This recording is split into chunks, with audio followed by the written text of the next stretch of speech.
राधे राधे आप सभी को। हम लोग देख रहे थे पीजीटी 2000 का पेपर और उसमें 70 नंबर तक हम लोग का प्रश्न हो गया था। आज देखा जाएगा 71 नंबर से और ये पूरा समाप्त हो जाएगा आज। 71 से 100 तक खत्म हो जाएगा और इसके बाद पीजीटी 2002 का पेपर देखा जाएगा। तो देखिए इसमें 71 नंबर प्रश्न क्या पूछ रहा है। पूछ रहा है कि निम्नलिखित वाक्यों में से कौन सा भाव वाक्य है। सः गृहं गतवान्, तेन गृहं गतं, सः गृह अगच्छत्, तेन गृहं गतानि। तो इसमें से भाव वाक्य कौन है। सः गृहं गतवान्, ये भाव वाक्य हो जाएगा। ठीक है। अब देखिए 72 नंबर प्रश्न क्या पूछ रहा है। 72 नंबर प्रश्न ये है कि वर्णिक छंदों में किसका विचार होता है। तो छंद होते हैं ना, वार्णिक छंद, मात्रिक छंद, अमुक छंद। तो उसमें वर्णिक छंद के पूछ रहा है कि इसमें किसका विचार होता है। तो वर्ण का होता है कि मात्रा और वर्ण का होता है कि मात्रा का होता है बस, कि वर्ण की गुरुता का होता है। तो वार्णिक छंद में किसका विचार होता है, बस वर्ण का होता है। ठीक है। अब देखिए इसमें नीचे इसका एक्सप्लेनेशन दिया है क्या कि लय विराम तुक मात्रा वर्ण आदि के नियम से बंधी पंक्तियां छंद कहलाती हैं। तो छंद किसको कहा जाता है, लय विराम, ठीक, तुक मात्रा वर्ण, इसे बंधी हुई पंक्तियों क्या कहा जाता है, छंद कहा जाता है। जिन छंदों की पहचान के लिए वर्णों के क्रम का विचार किया जाता है तथा उसी के आधार पर वर्णों की गणना की जाती है, वे वार्णिक छंद कहलाते हैं। ठीक है। जैसे इंद्र वज्रा, इसमें 11 वर्ण होते हैं, 11 ठीक। उपेंद्र वज्रा, इसमें भी 11। हरिगीत का, इसमें 28। ठीक है। सवया आदि। मुक्त छंद में वर्णों एवं मात्राओं में से किसी का भी ध्यान नहीं रखा जाता है। तो मुक्त छंद में किसी का भी ध्यान नहीं रखा जाता है, बस इसमें क्या रहती है, लय रहती है, लय का विधान होता है। तथा मात्रिक छंदों की पहचान मात्राओं के आधार पर की जाती है। ठीक है। मात्रिक छंदों की पहचान कैसे की जाती है, मात्रा के आधार पर। जैसे दोहा हो गया, ठीक है, और सोठा हो गया। अब देखिए 73 नंबर प्रश्न है। 73वां प्रश्न क्या है, ये पंक्ति है, ये पूछ रहा है कि किस ग्रंथ से है। तो ये जो है संस्कृत साहित्य से प्रश्न है। पंक्ति क्या है, कामार्ता ही प्रकृति कृपणावश्च तना चेतनेशु। यह पंक्ति किस ग्रंथ से ली गई है। तो नीति शतकम से है कि श्रृंगार शतकम से है कि मेघदूतम से है कि रघुवंशम से है। तो ये जो पंक्ति है मेघदूतम से ली गई है। ठीक। और ये कालिदास की रचना है, रघुवंशम उन्हीं की रचना है, महाकाव्य है, इसमें 19 सर्ग है। कुमार संभव में उनकी रचना है, उसमें 17 सर्ग है। ठीक है। अब देखिए 74वां प्रश्न क्या है, बाढ़ का पर्याय है। तो बाढ़ वही वाला है, धनुष बाढ़ वाला बाढ़। ठीक। तो बाढ़ का पर्याय क्या है कि अर्ची होगा कि उर्वी होगा कि आशुग होगा। तो इसमें क्या हो जाएगा, आशुग जो है ये हो जाएगा बाढ़ का पर्याय। ठीक है। और ये सब किसका पर्याय है, जो है तुरंगबाजी है, अश्व घोड़ा, ये सब घोड़ा का पर्यायवाची है। और अर्ची है, गो अर्ची, ये सब किसका पर्याय है, ये किरण का पर्याय हो जाएगा। ठीक है। अब देखिए ये उर्वी हो गया, ये पृथ्वी का पर्याय है। ठीक। इसको भी याद रखना है। अब देखिए 75 नंबर प्रश्न है। 75 नंबर प्रश्न बहुत इंपॉर्टेंट है। ये पूछ रहा है निम्नलिखित में से कौन व्याकरण ग्रंथ के रूप में प्रतिष्ठित है। तो राउलवेल है कि उक्त व्यक्ति प्रकरण है कि वर्ण रत्नाकर है कि कुवलय माला कथा, ये है। तो ध्यान ये देना है कि ये गद्य रचनाएं हैं सब। ठीक है। तो उसमें देखिए व्याकरण में क र आ रहा है ना, और इसमें भी प्रकरण में भी क र आ रहा है। तो उक्त व्यक्ति प्रकरण ही व्याकरण ग्रंथ है। ठीक है। ध्यान देना है इसको, बहुत इंपॉर्टेंट प्रश्न है। अब देखिए राउलवेल जो है, ये राउलवेल गद्य पद्य मिश्रित चंपू काव्य की प्राचीनतम हिंदी कृति है। ठीक। इसको ध्यान देना है। और हिंदी साहित्य में नक्सिक वर्णन की परंपरा का आरंभ भी राउलवेल से ही माना जाता है। और ये रोड़ा कवि की रचना है, इसको माना जाता है कि शिलांकित कृति है। ठीक। और इसमें 7 नायिकाओं का नक्सिक वर्णन भी मिलता है, राउलवेल में भी प्रश्न बना है, 2021 में भी बना था। अब देखिए ये जो है उक्ति व्यक्ति प्रकरण, ये तो हो गया ये व्याकरण ग्रंथ है। ठीक। और ये किसकी रचना है, दामोदर शर्मा की रचना है। वर्ण रत्नाकर जो है ये ज्योतिरेश्वर ठाकुर की रचना है। ठीक है। और मैथिली हिंदी में रचित गद्य की प्रथम रचना है, मैथिली में लिखी गई है। ठीक है। और ये कुवलयमाला कथा किसकी रचना है, ये उद्योतन सूर्य की रचना है। और इसका समय याद रखना है कि 778 ईस्वी इसका डेट है। ठीक। अब देखिए निम्नलिखित में उक्त व्यक्ति प्रकरण व्याकरण ग्रंथ के रूप में प्रतिष्ठित है। अब 76 नंबर प्रश्न देखा जाए। सामयिक वार्ता पत्रिका के संपादक हैं, सामयिक वार्ता, तो किशन पटनायक हैं कि रमेश उपाध्याय हैं कि पंकज बिष्ट हैं कि नीलाभ हैं। तो ये किशन पटनायक हैं। ठीक। सामयिक वार्ता पत्रिका के संपादक किशन पटनायक। अब देखिए 77 नंबर प्रश्न क्या पूछ रहा है, 77वां प्रश्न पूछ रहा है, आधुनिक व्याकरण की दृष्टि से ब वर्ण का वैशिष्ट्य है। तो हम लोग इसको ब को कैसे समझेंगे? ब को पूछ रहा है। देखिए यहाँ पे ऑप्शन दिया है, बहुत सारा दिया है ऑप्शन इसमें। तो दिया है यहाँ पे ना, ओष्ठ दिया है, स्पर्श दिया है, अल्पप्राण, अघोष, निरनुनासिक। ठीक, तो कैसे ऑप्शन को पकड़ा जाएगा? तो ब क्या है? तो ब जो है प, फ, ब तीसरे नंबर पे आ रहा है ना, ऐसे तीसरे नंबर पे आ रहा है। तो हम लोग पढ़े थे कि अल्पप्राण 1 3 5 होता है। तो ये तो क्लियर हो गया कि अल्पप्राण होगा। ठीक, तो महाप्राण तो होगा नहीं। तो अल्पप्राण किसमें है? देखिए 1 2 3 में अल्पप्राण है, इसमें महाप्राण हो गया, तो ये होगा नहीं। और घोष है कि अघोष है? तो घोष 3 4 5 हम लोग पढ़े थे, 345। ठीक, तो घोष हो जाएगा। ठीक, घोष हो जाएगा। तो अल्पप्राण होगा और घोष भी होगा। तो ये वाला है ना, इसमें अल्पप्राण घोष है, और किसी में अल्पप्राण घोष है? नहीं है। ठीक, तो यही वाला हो जाएगा, बी वाला ऑप्शन हम लोग का सही हो जाएगा। ठीक है, बस 2 से ही पकड़ में आ गया। तो आधुनिक व्याकरण की दृष्टि से ब वर्ण का वैशिष्ट्य दंत्योष्ठ। ठीक, दंत्योष्ठ, स्पर्श, अल्पप्राण, घोष, निरनुनासिक। देखिए ये थोड़ा टर्म ध्यान देना, निरनुनासिक है ना, इसको हम लोग कैसे समझेंगे? अनुनासिक एक होता है। ठीक, अनुनासिक ऐसे होता है, देखिए ऐसे होता है ना, तो उसको ध्यान देना है कि ये नाक और मुंह से बोला जाता है। मान लीजिए कि ये नाक है, छोटा सा जो बिंदु है ये नाक है, और ये मुंह है, तो इसको इसका उच्चारण कहाँ से होता है? नाक और मुंह दोनों से बोला जाता है। ठीक है, और एक अनुस्वार होता है, तो अनुस्वार ये होता है, बस बिंदी रहती है। तो ये इसकी ध्वनि जो है नाक से निकलती है। ठीक, और ये जो निरनुनासिक है, ये जो है निरनुनासिक, इसकी ध्वनि केवल मुंह से होती है। ठीक, तो इसको भी याद रखा जाएगा। कंठ, तालु, दंत और ओष्ठ के स्पर्श से बोले जाने वाले वर्ण स्पर्श व्यंजन कहलाते हैं। इनकी संख्या 25 है। ठीक ना, स्पर्श व्यंजन। जिन वर्णों के उच्चारण में मुख से कम श्वास निकले उन्हें अल्पप्राण कहते हैं। ध्वनि की दृष्टि से जिन व्यंजन वर्णों के उच्चारण में स्वर तंत्रियां झंकृत होती हैं उन्हें घोष कहते हैं। ठीक है, अब देखिए आगे। आगे 78 नंबर प्रश्न क्या है? 78 नंबर प्रश्न पूछ रहा है कि पाणिनीय शिक्षा में ध्वनियों को वर्गीकृत करने के कौन से 5 आधार स्वीकार किए गए हैं? तो संस्कृत के व्याकरण रहे पाणिनि, तो ध्वनियों को वर्गीकृत करने के लिए कौन से 5 आधार स्वीकार किए हैं, ये पूछ रहा है। स्वर, काल, स्थान, संवाद, नाद, कि स्वर, स्थान, काल, प्राण, सुर, कि काल, प्रयत्न, स्थान, प्राण, अनुदात। तो ये कि स्वर, काल, स्थान, प्रयत्न और अनुप्रदान, तो ये वाला हो जाएगा। ठीक है, ये स्वर, काल, स्थान, प्रयत्न और अनुप्रदान, ये इसको याद रख लिया जाएगा। ठीक है, अब 78 नंबर हो गया। अब 79 नंबर देखा जाए। 79 नंबर में क्या पूछ रहा है? तो 79 नंबर में पंक्ति दिया है और इसमें पूछ रहा है कि अतिशयोक्ति अलंकार है ना, उसमें पूछ रहा है कौन अतिशयोक्ति होगी। वह सर इधर गांडीव गुण से भिन्न जैसे ही हुआ, धड़ से जयद्रथ का उधर सिर छिन्न वैसे ही हुआ। ठीक है, तो जयद्रथ वध की इसमें व्याख्या की गई, जयद्रथ वध कैसे हुआ है। तो इसमें अतिशयोक्ति है, तो कौन अतिशयोक्ति पूछ रहा है? उपयुक्त पंक्ति में कौन सी अतिशयोक्ति है? असंबंधित है। ठीक, असंबंधातिशयोक्ति है कि संबंधातिशयोक्ति है, कि अक्रमातिशयोक्ति है, कि अत्यंताशयोक्ति है। ठीक, तो इसमें ये अक्रमातिशयोक्ति जो है ये वाला सही हो जाएगा हम लोग का। ठीक है, अतिशयोक्ति तो है लेकिन अतिशयोक्ति के अंदर पूछ रहा है कि कौन होगा। तो देखा जाए इसमें एक्सप्लेनेशन इसका।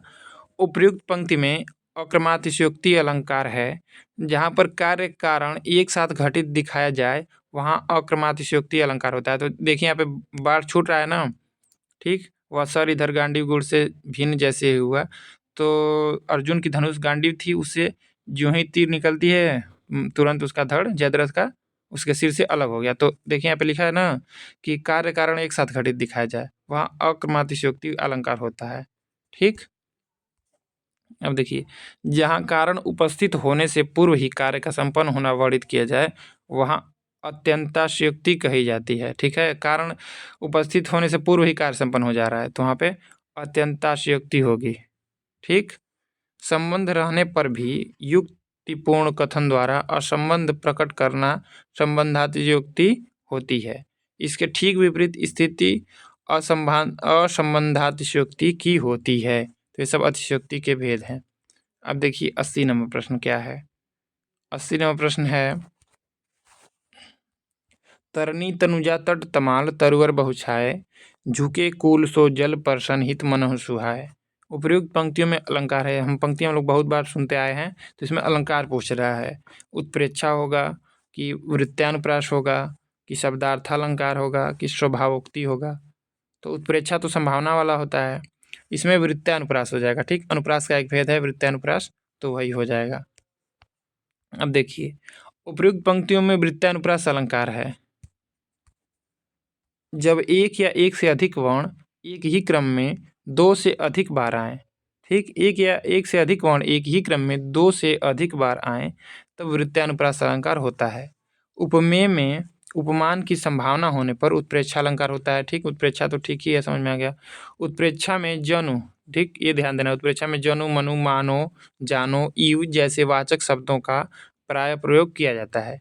शब्दार्थ अलंकार अलंकार के भेद हैं तथा आचार्य दंडी मानते हैं कि स्वभावोक्ति ही संपूर्ण अलंकारों में निहित सारभूत तत्व है और उसके अभाव में अलंकार तत्व संभव नहीं है। यह अलंकार का तत्व है। ठीक, अब देखिए 81 नंबर प्रश्न क्या है। 81 नंबर पूछ रहा है, इसमें ये पंक्ति दिया है, इसमें छंद पूछ रहा है। जी सुमिरत सिद्धि होय, यहाँ पे गण नायक रहना चाहिए। गण नायक करिवर बदन, करहु अनुग्रह सोई, बुद्धि राशि शुभ गुण सदन। उपयुक्त पंक्ति में छंद पूछ रहा है, तो दोहा होगा कि सोरठा होगा कि बरवे होगा कि रोला होगा।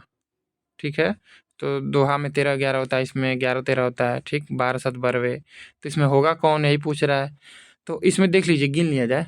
ठीक है, तो देखिए 1 2 हो रहा है ना, 2 3 4 5 6 7 8 और ये 9 10 हो जा रहा है। ठीक, और ये 11 हो जा रहा है।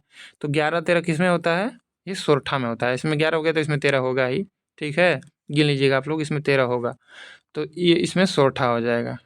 ठीक, अब देखिए, उपर्युक्त पंक्तियों में सोरठा छंद है। उपर्युक्त पंक्तियों में क्या है, सोरठा छंद है। यह मात्रिक अर्ध सम छंद है। इसके विषम चरणों अर्थात प्रथम एवं तृतीय चरणों में 11-11 मात्राएं एवं सम चरणों अर्थात द्वितीय एवं चतुर्थ चरणों में 13-13 मात्राएं होती हैं। ये दोहा का उल्टा होता है। ठीक, ऐसे प्रश्न बन जाता है कि दोहा का उल्टा छंद कौन है, तो सोरठा होता है। तुक प्रथम एवं तृतीय चरणों में होती है। इस प्रकार यह दोहे का उल्टा छंद है। ठीक है, अब देखिए 82 नंबर प्रश्न क्या है।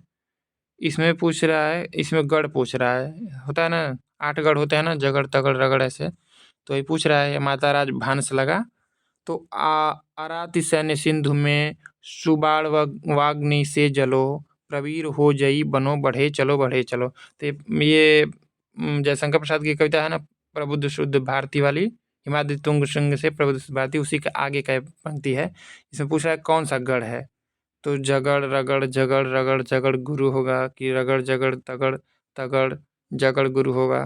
ठीक है, ऑप्शन दिया है, तो इसमें ये वाला होगा, जगड़ रगड़ जगड़ रगड़ जगड़ गुरु, ये वाला हो जाएगा। जगड़ दिया है का मतलब जैसे होता है ना, ये माता राज भानस लगा ऐसे। ठीक, य माता राज भा न स लगा। ठीक, स लगा होता है। ठीक, ऐसे होता है ना, तो उसी में क्या होता है कि जैसे मान लीजिए जगड़ हो गया, तो ऐसे हो जाएगा, 3 को पकड़ा जाता है, जभान हो जाएगा। ठीक है, ये ज भा न। ठीक, तो एक यहाँ पे लघु हो गया, गुरु हो गया। ठीक, फिर लघु हो गया, तो लघु गुरु और लघु। तो देखिए यहाँ पे लघु है ना एक, और फिर गुरु फिर लघु, यही पकड़ना है इसमें। तो जगड़ आ रहा है पहले, तो ऐसे ही है जगड़ रगड़। ठीक, तो पहला वाला ऑप्शन हो जाएगा सही हम लोगों का। अब देखिए एक्सप्लेनेशन। उपर्युक्त पंक्तियों में जगड़ रगड़ जगड़ गुरु नामक गढ़ है। ठीक, जगड़ में मध्य गुरु होता है, रगड़ में मध्य लघु होता है और अंत में गुरु होता है। गुरु का चिन्ह ये होता है। ठीक, ये ऐसे बनाया जाता है, ऐसे जैसे बनाया जाता है, गुरु का चिन्ह है, इसका मतलब 2 मात्रा होता है। तो सर लघु का चिन्ह ये होता है। ठीक, एक की तरह होता है। इस तरह उपर्युक्त पंक्तियों का जभान, ठीक, 1 to 1 अर्थात जगड़ तथा राजभा ये 1 to 1 अर्थात रगड़ के रूप में दिया गया है। ठीक है, अब देखिए 83 नंबर है, सरसी छंद में होती है। सरसी छंद में पूछ रहा है कि कैसे मात्राएं होती हैं। ठीक, अब देखिए इसमें 27 मात्राएं होती हैं, लेकिन सरसी 27 होती है, तो इसमें क्या है, यति किस पे रहती है, ये ध्यान देना। तो 27 इसमें भी दिया है, उसमें भी दिया है, लेकिन ध्यान नहीं देना कि 16-11 पे यति होती है, ये भी ठीक है यहाँ तक। अंत में गुरु, ये यहाँ पे पकड़ में आ गया, अंत में गुरु और लघु होता है। ठीक, ये गलत दिया है, लघु गुरु नहीं होता है, अंत में गुरु और लघु होता है। तो ये 4 नंबर इसका ऑप्शन सही हो जाएगा। और सरसी कैसे याद होगा? सरसी 27 याद कर लीजिएगा। सरसी 27। सरसी छंद के प्रत्येक चरण में 27 मात्राएं होती हैं। 16 और 11 पर यति होती है, ठीक, और अंत में गुरु लघु होता है। पहली 16 मात्राओं की लय चौपाई की तरह तथा शेष 11 मात्राओं की लय दोहे के दूसरे चरण की तरह ही होती है, ठीक है। इसको ध्यान देना है कि दिया है ना, पहली 16 मात्राओं की लय चौपाई की तरह और शेष 11 मात्राओं की लय दोहे के दूसरे चरण की तरह होती हैं। जैसे यहाँ पे उदाहरण दिया है, अंशुमाली के शुभागमन की बेला समझ समीप, नभ में बुझा चुके थे सुर भी अपने घर के दीप, ठीक है। इसमें सरसी छंद है। अब देखिए 84वां प्रश्न क्या पूछ रहा है। अब थोड़ा साहित्य में घुसा है। इससे पहले तो बहुत संस्कृत साहित्य से, संस्कृत व्याकरण से पूछ रहा था प्रश्न। अब साहित्य में आया है। देखिए, समांतर कहानी के पुरस्कर्ता कमलेश्वर का मूल नाम है। तो कितने पाकिस्तान कमलेश्वर जो लिखे हैं उन्हीं का मूल नाम पूछ रहा है। नीरज सक्सेना, कैलाश सक्सेना, गोपाल दास सक्सेना और प्रभाकर सक्सेना। तो सक्सेना तो है लेकिन ये नीरज सक्सेना है, ठीक। कमलेश्वर का मूल नाम क्या है? नीरज सक्सेना है। समांतर कहानी के पुरस्कर्ता कमलेश्वर का मूल समांतर कहानी आंदोलन की प्रतिक्रिया स्वरूप परिवर्तित हुआ। समांतर से तात्पर्य कहानी को आम आदमी के जीवन की परिस्थितियों एवं समस्याओं के समांतर प्रतिष्ठित करने के प्रयास से है, ठीक है। तो समांतर कहानी के पुरस्कर्ता याद करना है कमलेश्वर है। उनका मूल नाम क्या था? नीरज सक्सेना था। अब देखिए यहाँ पे पूछा है डॉक्टर नामक कृति की विधा है। तो डॉक्टर ये जो है बहुत चर्चित रचना है, ठीक, और इसकी विधा पूछ रहा है। ये किसकी रचना है? विष्णु प्रभाकर की है, लेकिन ये इसकी पूछ रहा है विधा। नाटक है कि प्रश्न है कि कहानी है कि गीति परक है? तो ये नाटक है, ठीक। डॉक्टर नाटक है विष्णु प्रभाकर का, ठीक है। अब देखिए आगे 86वां प्रश्न है। 86वां प्रश्न क्या है? भक्ति विवेक निम्नलिखित में से किसकी रचना है? तो मलुकदास की है कि सुंदरदास की है कि नाभादास की है कि दादू दयाल की है? तो ये मलुकदास की है रचना भक्ति विवेक, ठीक है। और ये सुंदरदास जो हैं संतों में सबसे पढ़े लिखे हैं संत। नाभादास है, अष्टयाम लिखे, ठीक है। और ये दादू दयाल हैं। देखिए मलुकदास जो है, इनकी अन्य रचनाएं कौन कौन है? ज्ञान बोध है, रतन बावनी है, ठीक। रतन खान भी है, रतन खान, भक्त बच्छावली, ज्ञान परोक्षी, 12 खड़ी, राम अवतार लीला, ठीक। और ब्रज लीला, ध्रुव चरित, विभव विभूति याद रखना है। और सुख सागर है, ठीक। सुख सागर इनकी ध्यान देना है। शब्द तथा स्फुट पद है, ठीक है। ठीक है, तो ये सब इनकी रचनाएं हैं। और ये रतन जो है, रतन बावनी गलती से निकल गया है। ये रतन बावनी जो है ये केशवदास की रचना है। रतन खान जो है ये मलुकदास की रचना है, ध्यान देना है यहाँ पे। एक जैसी रचनाएं मिलती हैं तो उसमें कन्फ्यूजन हो ही जाता है। अब देखिए 87वां प्रश्न क्या है कि आचार्य रामचंद्र शुक्ल ने प्रेमाख्यान परंपरा का हिंदी में प्रवर्तक प्रथम कवि किसे माना है? तो कुतुबन को माने हैं कि ईश्वरदास को माने हैं कि मुल्ला दाऊद को माने हैं कि अशाइत को माने हैं? तो कुतुबन को माने हैं। इनकी रचना है मृगावती, इन्हीं को माने हैं। और ईश्वरदास की रचना सत्यवती कथा है, ठीक। और चंदायन जो है मुल्ला दाऊद की रचना है। और हंसावली अशाइत की रचना है, ठीक। आचार्य रामचंद्र शुक्ल ने प्रेमाख्यान परंपरा का प्रथम कवि कुतुबन को माना है। कुतुबन ने मृगावती 1501 की रचना की। इसका डेट भी याद रखना है, ठीक। अब देखिए 88 प्रश्न। कबीर की वाणी का संग्रह बीजक कहलाता है। इसके कितने भाग हैं? तो कबीर की वाणी जो है इसको बीजक उस नाम से संग्रह है। उसके कितने भाग हैं पूछ रहा है। 2 है, 3 है, 4 है, 5 है। तो इसके 3 भाग हैं। साखी है, ठीक। साखी शबद रामायणी, साखी है, रामायणी है, शबद है, ठीक। तो शबद जो है गेय पद में है, ठीक है। अब देखिए आगे 79 प्रश्न है। पद्मावत में पद्मिनी प्रतीक है। पद्मावत में पद्मिनी है किसकी प्रतीक है? साधक का प्रतीक है कि शैतान की है कि परम सत्ता की प्रतीक है कि प्रकृति की प्रतीक है? तो ये परम सत्ता की प्रतीक है, ठीक है। पद्मावत में पद्मिनी परम सत्ता की प्रतीक है। रतन सेन साधक का, राघव चेतन शैतान का प्रतीक है। ये पद्मावत के जो प्रतीक हैं इनसे प्रश्न बनता है अक्सर, तो इसमें पूछ लेता है कौन किसका प्रतीक है, ठीक है। तो ध्यान देना है, रत्न सेन जो है ये इसको साधक का या मन का माना गया, ठीक है, मन या आत्मा का। और सिंघल जो है, सिंघल को हृदय का माना गया है। और ये पद्मावती जो है, ठीक, पद्मिनी या पद्मावती, इसको किसका प्रतीक माना गया है? श्रद्धा या सात्विक बुद्धि का या परमात्मा का। और एक उसमें हीरामन तोता रहता है, उसको गुरु का माना गया है। और राघव चेतन जो है, उसको शैतान का माना गया है। अलाउद्दीन को माया का। और एक और है नागमती है, उसको सांसारिक बुद्धि का प्रतीक माना गया है। तो ये ध्यान देना है, ठीक है। इसमें से प्रश्न बन जाता है कौन किसका प्रतीक है। अब 90 प्रश्न देखा जाए। इसमें पूछ रहा है कि बंगदूत नामक पत्र हिंदी में किसके द्वारा निकाला गया? आचार्य हजारी प्रसाद द्विवेदी, राजा राम मोहन राय, ईश्वर चंद्र विद्यासागर, पंडित जुगल किशोर। तो ये राजा राम मोहन राय ने निकाला था, ठीक है, बंगदूत पत्र। और 10 मई 1829 में निकाले थे, ठीक है। और इनको ध्यान देना है, जो ये पंडित जुगल किशोर हैं, ठीक, ये भी मोस्ट इम्पॉर्टेंट है, क्योंकि ये हिंदी का प्रथम पत्र जो है उदंत मार्तंड, ठीक, जो 30 मई 1826 को निकला कलकत्ता से, ये उसके संपादक रहे, ठीक है। इनको ध्यान देना है, पंडित जुगल किशोर को। अब देखिए 91वां प्रश्न। 91वां प्रश्न क्या है? हिंदी प्रदीप नामक पत्र निम्न में से किसके द्वारा निकाला गया? हिंदी प्रदीप, तो ये भारतेंदु की कुछ पत्रिकाएं हैं, वो भी बहुत इंपॉर्टेंट हैं। प्रताप नारायण मिश्र, बालकृष्ण भट्ट, ठाकुर जगमोहन सिंह, इनमें से कोई नहीं। तो ये बालकृष्ण भट्ट ने निकाला था, ठीक है, हिंदी प्रदीप। और आनंद कादम्बिनी एक पत्रिका थी, उसको प्रेमघन निकाले थे। नागरी नीरद भी थी। प्रताप नारायण मिश्र ब्राह्मण पत्रिका निकाले, ठीक है। तो बालकृष्ण भट्ट ने हिंदी प्रदीप नामक पत्र निकाला। इनका जन्म प्रयाग में 1844 ईस्वी में हुआ था। ये निबंधकार, समीक्षक और नाटककार थे, ठीक। तो ये जो पत्रिका निकाले बालकृष्ण भट्ट, हिंदी प्रदीप, वो कब निकाले? 1877 में निकाले। और प्रयाग से निकाले। और ये मासिक पत्रिका थी, ठीक, ध्यान देना है, मासिक पत्रिका थी। और ये प्रताप नारायण मिश्र जो हैं, ये निकाले थे पत्रिका ब्राह्मण पत्रिका, और ये 1883 में निकाले, ठीक। और वो भी मासिक थी, और वो कानपुर से निकलती थी। और प्रेमघन जो थे, आनंद कादम्बिनी निकालते थे, वो निकलती थी कहाँ से? मिर्जापुर से निकलती थी, ठीक है। ये ध्यान देना है, पत्रिकाएं बहुत प्रसिद्ध हैं, भारतेंदु की हैं, ठीक है। अब 92वां प्रश्न देखा जाए। इसमें है, पंडित किशोरी लाल गोस्वामी का उपन्यास निम्नलिखित में से कौन नहीं है? तरुण तपस्विनी, रजिया बेगम या रंगमहल में हलाहल, राजकुमारी, और भोजपुर का ठग। तो भोजपुर का ठग जो है, ये इनकी रचना नहीं है, किशोरीलाल गोस्वामी की। ये किसकी रचना है?